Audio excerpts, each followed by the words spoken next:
We're towards the top of Ayin Vav Beis. We're dealing with this concept called Tzomes Hagidin, the collection of the sinews, or the joint of the sinews. And we were talking about the Tzomes Hagidin in the animals, which is sort of the back underneath the knee, behind the knee, and the Tzomes Hagidin in chickens. And we said that the Tzomes Hagidin in animals is 3 sinews, and the Tzomes Hagidin in chickens is 16 sinews. The last thing we saw was that if it's missing one of those sinews, it would be a treifa. Marbar Avashi told a story. He was standing in front of his father Avashi. They brought him a chicken. He checked that Tzomes Hagidin. He found only 15 sinews, but then he looked at one of the sinews. It seemed a little bit thick, and he was, manipulating it. It actually separated into 2, so he said it was a kosher chicken. That's what we've gotten up to. 1, 2, 3, 4, 5, 6, 7, 8, 9, 10, 11. 11 lines. Now we're at the 12th line. Ravina said of Rav. Tzomes Hagidin Shamru. This law of Tzomes Hagidin Birubo. It applies to the majority. So it sounds like if the majority of it is cut, it's not kosher. My rubo. What does it mean, majority? Actually, even less than the majority of all 3. Barov echad mehen. The majority of one of them. So it sounds like if the majority of one of these sinews is cut, then already the animal's not kosher. Wow. That's the view of Rav. Kiamrita kamei dishmul. One of Yehuda said this in front of Shmuel. I'm going to listen 1 second. Mechti. Let's take a look. Klasahavu. There are 3 sinews there. So kimifsa chaminayu legamre. Even if one of them were to be cut entirely, hayikatrei. You still have another 2. So how can you say that the rove, the majority of one, makes it puzzle? You still have another 2 to make it kosher. So 1 second before we deal with that question. Time of dikatrei. The only issue is because you have 2. Halakatrei lo. If you wouldn't have another 2, would it be kosher? No, that seems to be against the lesson of Rav Noid. Amar Rav Noid, Amar Shmuel. Rav Noid said the name of Shmuel. Tzomes Hagidin, this collection of sinews, afilu nishtayir ba'el kechut hasarbel ksheira. Even if it's almost all cut, and the only thing left is just little thread of a sarbel. Sarbel is like, how do they translate sarbel? Cloak. A cloak. That's our string of a cloak. Like the string of a cloak. So basically almost all of it is cut. It's still kosher. So how can you say that it's only kosher if 2 are left? Ikadami, so there's another version that says like this. My rubo, what does he mean when he says the majority? Rov kol echad ve'echad. The majority of each one. So each of the 3, the majority was cut. But then when I said in front of Shmuel, he said to me, Mechti, 1 second, let's take a look. There are 3 of them. You still have a third of each one, right? If the majority of each one is cut, 2/3 of each one, you still have a third left of each one. That should be enough to be considered Tzomes Hagidin, and it should be kosher. That is Mesayel Rav Noid. That's a proof to Rav Noid. Rav Noid, Amar Shmuel, Rav Noid, Shmuel.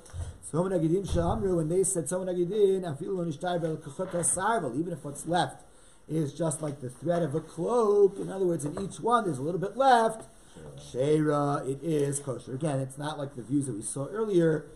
We saw earlier the view yesterday that you'd have to have either rov minyan, 2 out of the 3, or rov binyan. The largest amount is still left, and the other 2 are cut, which are the lesser amounts.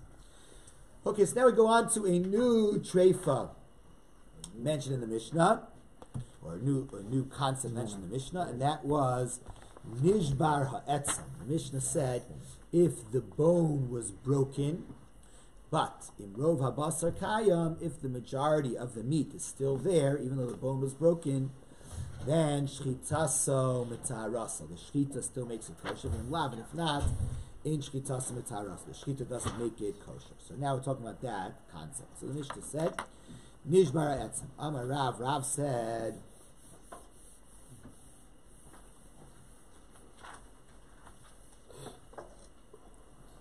the Mishnah says, Nishbar ha'etzem, if the bone was broken but still covered by the majority, its majority is covered by the meat and the skin and the sinews, where is it broken? It means like this. Depends where. L'mal minar kuva, if the bone was broken above the joint. In other words, remember we learned yesterday, 3 bones in the leg of an animal. So if the middle bone is broken above the joint connecting the middle with the bottom bone, imrov habasar kayam. So now, if after the break you still have most of the meat, so it's mostly covered, then zev zem mutter. So then the bone is and the organ is considered attached to the animal. The shechit of the animal works for the entirety of the animal. It also works for this organ, and this organ is considered kosher shechter. However, v'im lav, but if you have a break above the bottom knee, you have a break in that middle bone, and you don't have enough meat to cover the bone, so only a minority of the bone is covered, then zev zeh aser. Then both the organ is not allowed, as well as the animal, because the organ would have a law of basar medul, of bas aver medul dal, of a limb that is already just barely hanging on, and even more so, the animal also is not considered not kosher, because it's considered basically that shchita osenipul, that this organ already detached during the lifetime of the animal, and we know that if you take a big knife and you chop off the leg above the knee, that's what we saw yesterday, it's a treifa, so it's considered a treifa, the animal is considered a treifa, the animal wasn't permitted through the shchita. However, looks like we'll get to all the shmuel and then we'll get to the questions. The matam in arkuva, if the break is underneath the joint, in other words, in the bottom leg, so now it depends. In rova basar kayam, if you still have meat and skin and sinews to cover the majority of the bone and the bone break, to cover the majority of the break, then since the majority covered, it's still considered attached to the animal. So zev zem mutter. So both the organ, this part of leg, as well as the entire animal are permitted with the shchita.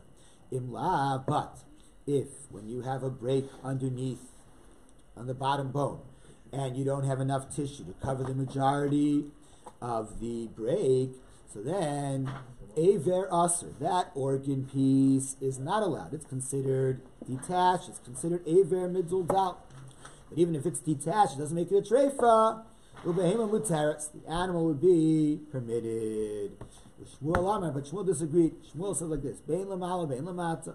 Whether the break is above the joint or it's beneath the joint, whether it's in the middle bone or it's in the bottom bone, imrova basar kayam, if you have still a majority covered by flesh and skin and sinews, zev zem mutter, it's considered attached to the animal, and the limb became permitted with the shchita, as well as the animal becoming permitted with the shchita.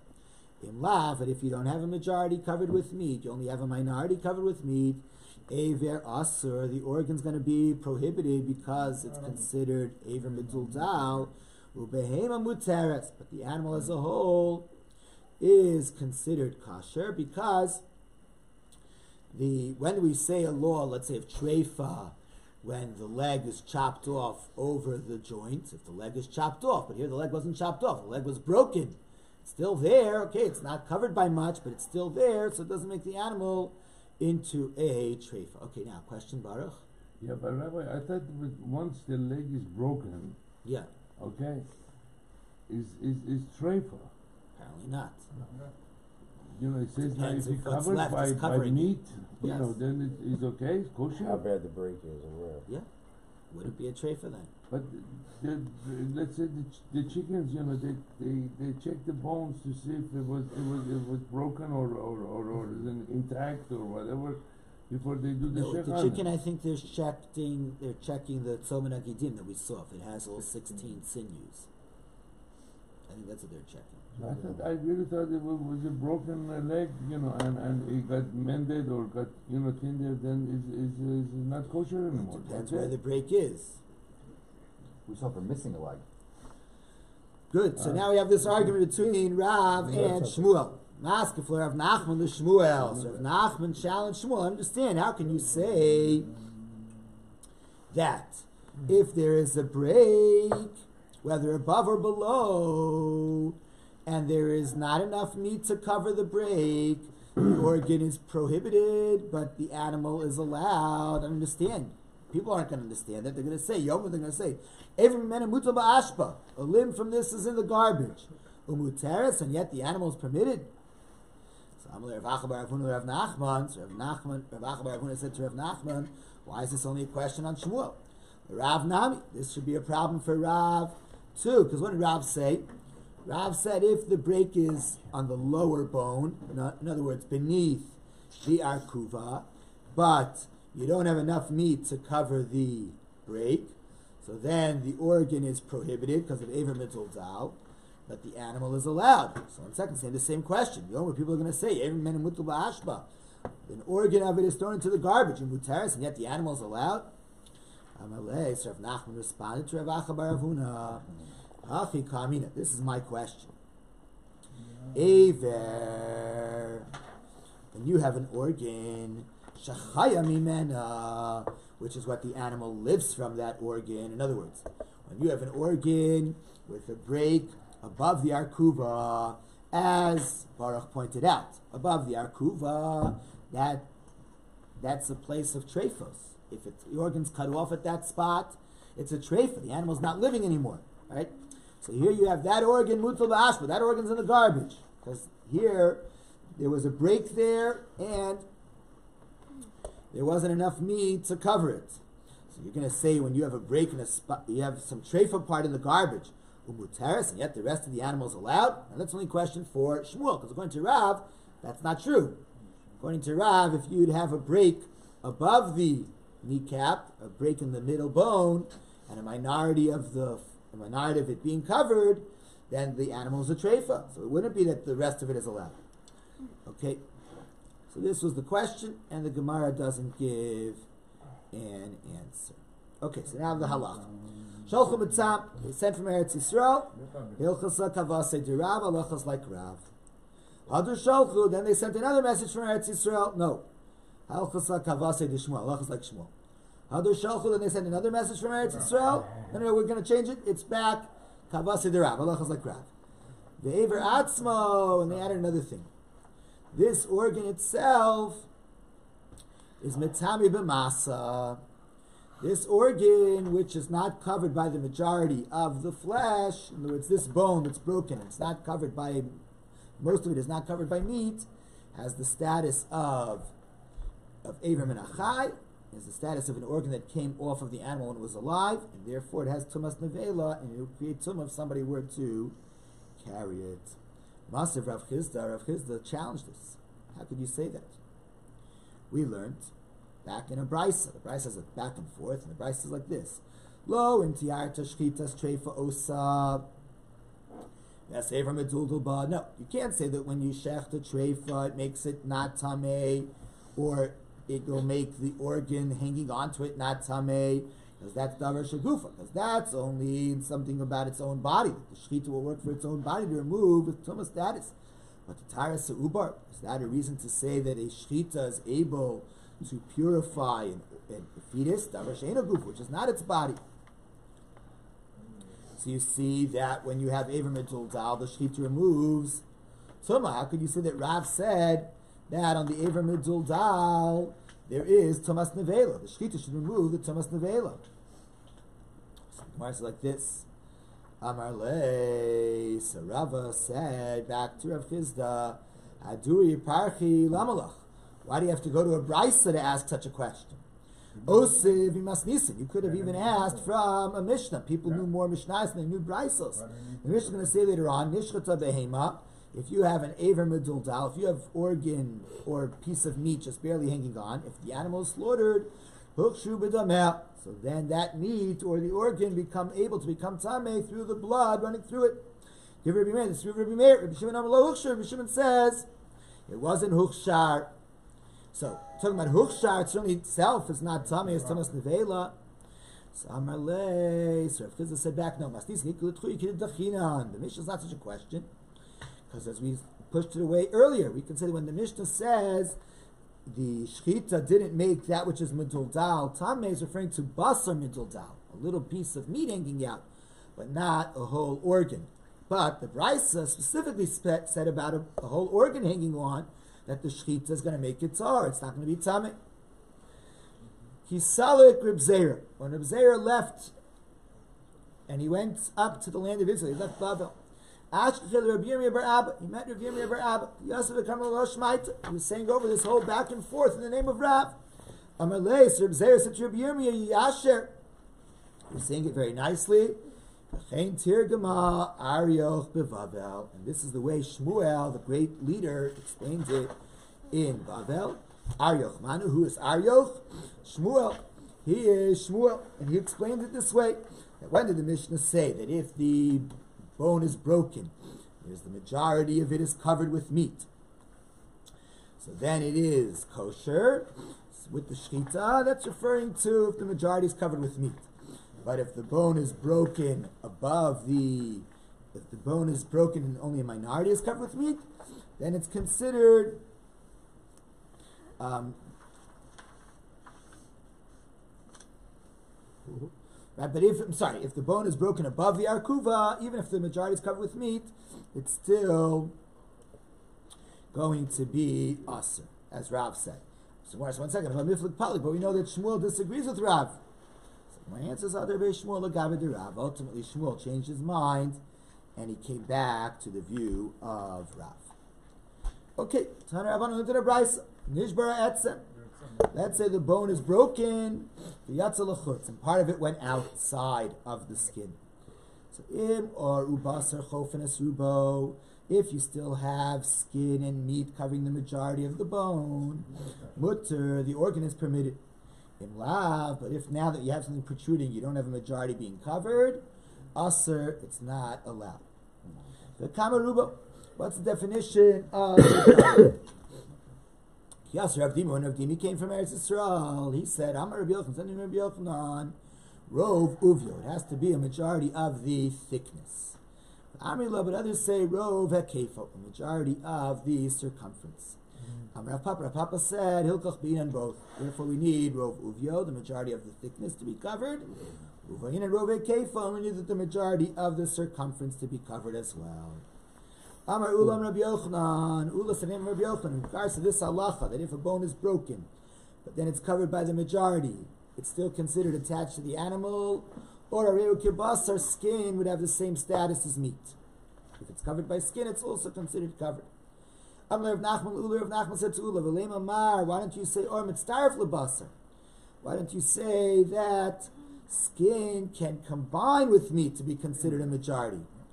Or ubasar katani, because the Brisa speaks about skin and meat. So it sounds like you have to have some meat too. Amalei said anad or obasar taminan. I had a different version. Skin or meat covering also makes it kosher. You could have a different version. Amarulam Rabbi Yochanan, Ulasanim Rabbi Yochanan, or mitzdaref lebasar. Skin can combine with the meat to be considered enough covering the broken bone. Rav Nachman Ula. So Rav Nachman said to Ula, V'leim Amar, why don't you say, or mashlim lebasar lechumra, that you have to have a majority of meat, and the skin can, you have to have mostly of this majority being meat, and the skin can complete it to be a full majority of the bone. Amalei said, I know the facts, I know what happened, that there was a case, Dahu Bar Guzla, there was this guy, there was this little chick, to have a bear of Yitzchak, in the house of Yitzchak, to or mitzdaref lebasar, who the bone of it broke, and most of the of this broken bone, most of the thickness and most of the circumference, were covered by combining meat and skin. So you had 50% meat, 50% skin in order to get to be covered. They brought it before Rabbi Yochanan, but actually he said it was kosher. Amalei, so he said to 1 second, Bar Gozla come out, you're talking about a chick. Bar Gozla the shiny, a chick has very thin, soft skin. Since it's soft skin, it's different, but maybe it would be different when you deal with the skin of animals. Okay, some more. Hanu Gidin Rakin, these soft sinews. So Asulakami de Rabba was brought in front of Rabba to ask, would they be able to combine with meat to make it considered that the majority of the bone was covered, and therefore the piece that has the broken bone is still attached to the animal? Rabba said, yes. Soft sinews certainly do combine. What are we going to think about? What would we be worried about? The first one, Rabbi Yochanan says, when you have soft sinews, even if they are ultimately going to get hard, if they are part of a Karban Pesach, people can sign up, but that's going to be their portion of the Karban Pesach. Oh, and furthermore, another reason why we should be lenient when we have soft sinews covering the broken bone. HaKadosh Baruch Hu is careful for Jewish money. We shouldn't be so quick to say something as a treif. We should be lenient in order to allow the butchers to make money. But the Pesach can't have Korban Pesach can't have any broken bones. You can't break any of the bones. You can't break any bones. Yeah. But you can have a broken bone. No, we're saying that you could eat the soft sinews. It's everybody has to have a kazayas. They can have a kazayas of soft sinews, and that's also considered a kazayas meat. So you see, if it's considered meat in regards to eating Pesach, it's considered meat in regards to covering a broken bone. They didn't pay too much. You didn't what? They didn't pay too much. You didn't pay too much.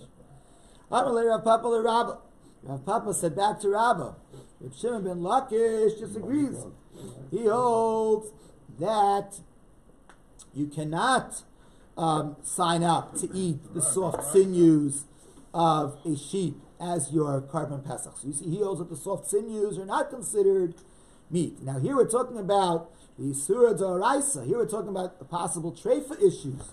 So you're going to say, my lechish, what do we have to be worried about? So Ishtik, Rabbah was quiet. He didn't say anything back to this challenge from Rav Papa. So Gemara now asks, why was Rabbah quiet? But Rabbah said, Allah is like Rish Lakish, only three things. One of them is not this. This isn't one of them. So when it says Rabbah was quiet, Kashayni Hacha, here was different. Because ultimately Rabbi Yochanan changes his mind. And he agrees with Rish Lakish that the soft sinews are not considered meat. Because as we learn later, Rish Lakish Yochanan tells Rish Lakish, Al tikniteni, don't upset me. I'm saying this mission only as a private view, but not the majority view. The halacha is not like that. So if Rabbi Yochanan also agreed that the soft sinews don't have the status of meat, if they don't have the status of meat, they can't cover the majority of the bone to render the bone that's broken considered still attached to the mother. All right, now a story. There was a story with an animal when Nishbara Etzem, the bone broke, the Yatzalachutz, and it went outside of the skin, and the Ishtakel Kortisamine, and a little bit of the bone was taken away. And there was a little bit of the bone fell off to the ground. So Asal Kamed Abai, they came in front of Abai to ask, is this considered still kosher since the majority of the bone break was covered with meat? Is it considered kosher? So Shai Tlilsa Ridley, he made it wait for 3 occasions, maybe 3 regalim, others, 3 times he went to ask, Rabbanim questions to see what's the answer. Amalei Rav Ada Bar Masna, so Rav Ada Bar Masna said, Zil Kamei de Rava Brei, Rav Yosef Bar Chama, go to Rava, or go before Rava, the son of Rav Yosef Bar Chama, the Charifa Sakina. He is a very sharp knife. In other words, he's a very sharp thinker. Ask him, and Abai is not giving you an answer. So Asal Kamei, so he went and he brought the animal to Rava. Amarle, he said, listen, let's take a look. Nishbar etzem yatzalachutz tanan. The Brisa said that if the bone broke and some of it went out, as long as the majority of the bone is still covered, it's still kosher. So therefore, mali nafal, mali yisi. Who cares whether that little bit that went out is gone, that it fell, or it's still around? As long as the majority is covered, it should still be kosher. All right, that was the conclusion. All right, now talking about a bone that's broken and a majority of it being covered with meat, so then it's still kosher. It's not a treifa. Ravina said to Rava, Mislakit mahu. What happens if the bone is broken and the meat that's covering it is not in one place? There's a little bit here and a little bit there. If you combine them together, it'd be considered a majority. Or misrose mahu. What about if this meat that's covering is very worn down? It's not thick. So is such meat also able to heal it? Mismasme smahu. What happens if this meat that's covering it is itself rotting? So what's the definition of rotting? It's meat that the doctor would want to scrape away because it is rotting. So is that considered meat that's able to cover the bone break to make the bone still considered part of the mother? But there are other questions in the yeshiva. Nikav, let's say this meat that's covered with a broken bone has a hole in it. So mahu, what's the halacha if it has a hole in it? Does that impact it? Niklaf mahu, what happens if it's peeled away? It's no longer attached to the bone. What would the halacha be? Nizdak mahu, if it has a crack along its entire length, what would the halacha be? Nital shlisha tachton, let's say the bottom third of that meat was removed, but 2/3 of the meat is still there. So mahu, what's the halach? All right, so let's talk about the last question. Tashma coming here, proof. Tamar ulam Rabbi Yochanan, ulas name Rabbi Yochanan, or areu kibasar. Skin has the same status as meat. So just like meat covering it makes it kosher, skin covering it also makes it kosher. So even if the bottom third of the meat is removed, you still have the skin covering the broken bone, so it should be kosher. So I said, no, maybe not. Dilma dekana mashka didei. Maybe Rabbi Yochanan only spoke about when the bone broke in a spot, it doesn't have any meat. A spot that only has skin. Let's say the middle bone. Right? The middle bone, that's a spot at some points, right? The middle bone next to the joint with the lower bone. At that point, it's just skin. So there the skin covering the broken bone makes it considered covered. But maybe when you're further higher up, let's say by the top bone where there's a lot of meat, if that meat is taken out and it's hollowed and you just have some skin covering the broken break, maybe that's not considered covered. Right, another law, Amar Rav Ashi said, Kavina Bei Rav Papi, when I was in the house of Yeshiva Rav Papi, we had the following question. Mikdar, Kinin Tabas. Let's say there was they drilled out of this meat that's covering the break like a ringworth. So even though you still have meat covering the break, there's like a ringworth of meat that is missing. So what's the halacha? What's the halacha? So since the meat that's covering the break is separated from other meat here, because you had this whole ringworth taken out, maybe it's not considered covered, or maybe it is considered covered. Pashtanas, I resolved it. Mehad Am Rav Yehuda Merav. This Rav Yehuda's name of Rav Davar Zeh. Sha'alti lachacham v'larofim. I asked this question to the doctors as well as to the rabbis. When they said the way to do it is like this: Misarto be'etzem. Take another bone and scratch it with another bone, and through that it's going to produce blood. Through the producing of blood, the two parts of meat are going to reconnect, and the bone itself will regrow. Now you have to use a bone to scratch it, avol parzel, but if you use metal to scratch, mars of zar, if that makes etchings into the meat, and it won't enable it all to regrow and to heal. So Rav Papa said, V'hu dekana karma didei. We only permit when we see that around where you made that cutting out, the meat has begun to connect to the bone. So that's a sign that it's beginning to heal. Then if you scratch it and make it bleed a bit, you're going to make it heal further. And if it heals further, so then clearly it's not going to be a treifa anymore. Okay, so now we go back to the theme of this chapter, which is what's the status of the stuff that's inside the womb of the mother. A person who slaughters the mother, and he finds in it the placenta. He doesn't find a fetus, he finds inside of it the placenta. So nefesh hayafa, a person who's tough, doesn't get, revolted by things that aren't so appealing. Tochlena is allowed to eat it. He's allowed to eat it because it was babehim, what's inside the animal. It got permitted through the shechita of the animal. Some people might not want to eat it. It doesn't look so good. Right? If you're not so disgusted by it, you could eat it.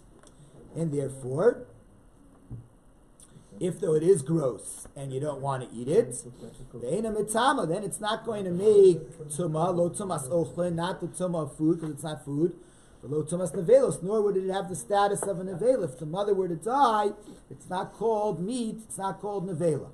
But if he was planning to eat it, mitama tumas ochlin, then it would have the status of food. It would become tamei as food that becomes tamei. Avalo tumas nevelos, but it wouldn't have the ability to become tamei as a nevela. Next case, you have again the placenta. Shilya shiyatzta miktsasa. When the animal's still alive, some of this placenta went out of the womb. So asura, then you're not allowed to eat it.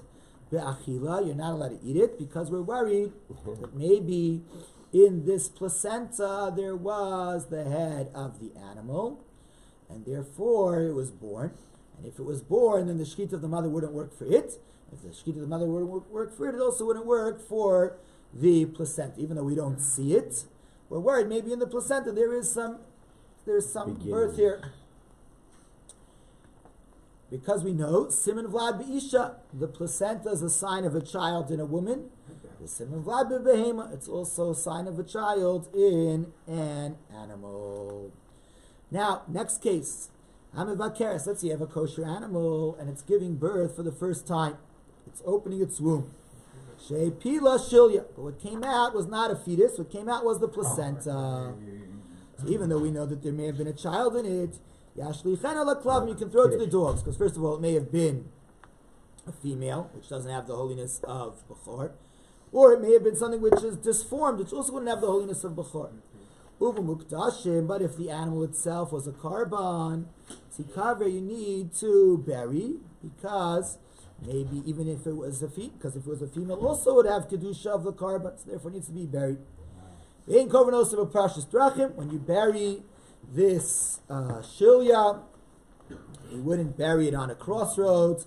Nor do you hang it on a tree, because that's the way of the non-Jews and their superstitions, that they hang placentas for good luck and things like that. So we don't do that because we're not allowed to do such superstitious activities. Says the Gemara, how do we know this? That the shechita of the mother would permit the placenta inside. So the same thing we saw earlier, the Tanur Rabbanon in the Brisa. The verse says, "Kol behema tochelu," right? "Kol ba behema tochelu." In the animal you shall eat.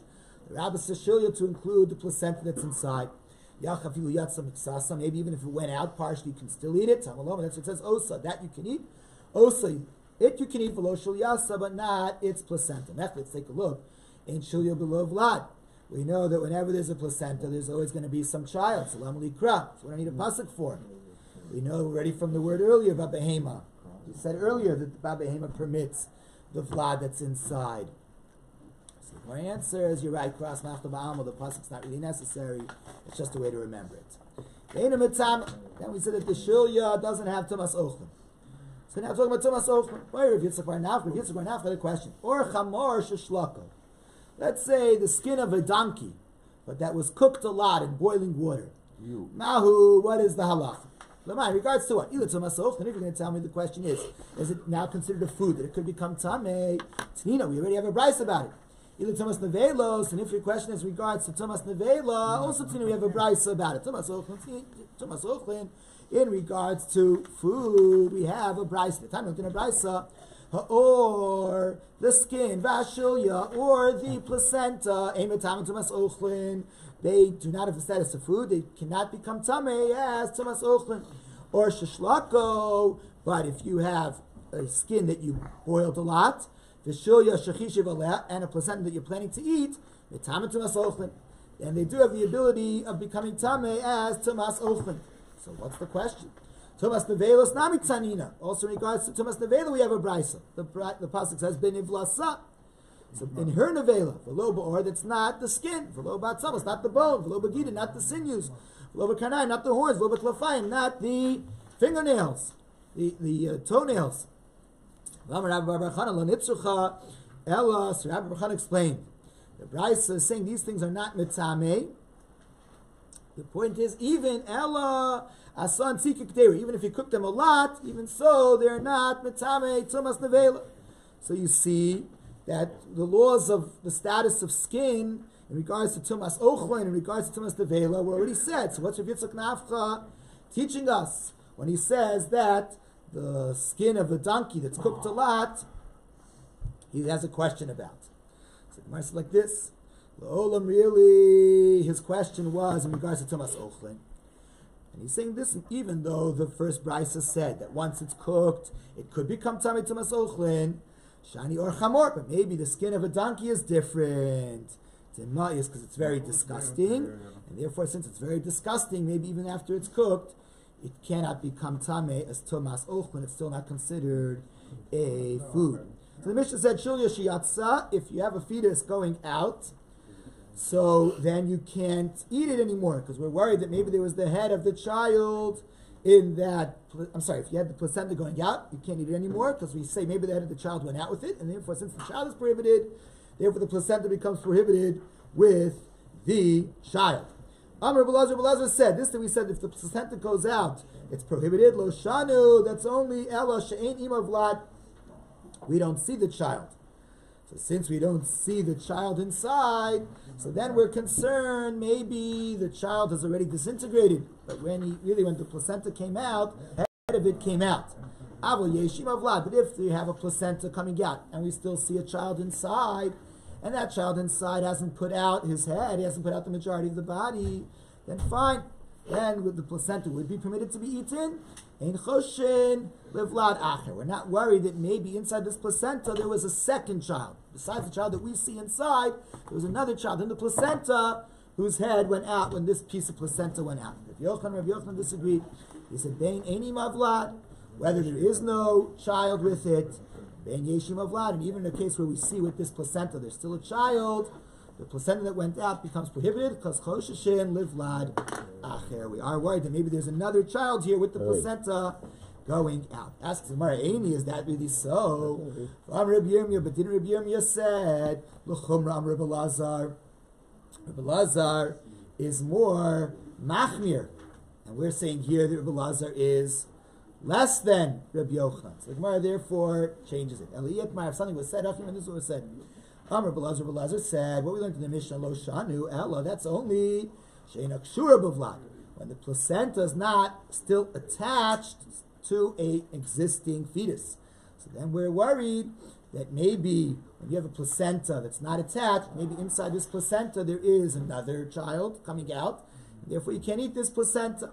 Avok Kshura Bavlad. But if this placenta that's coming out is still attached to a child inside, and you see that it's attached, so then in Choshen Levlad Acher, we're not worried that there's another child around.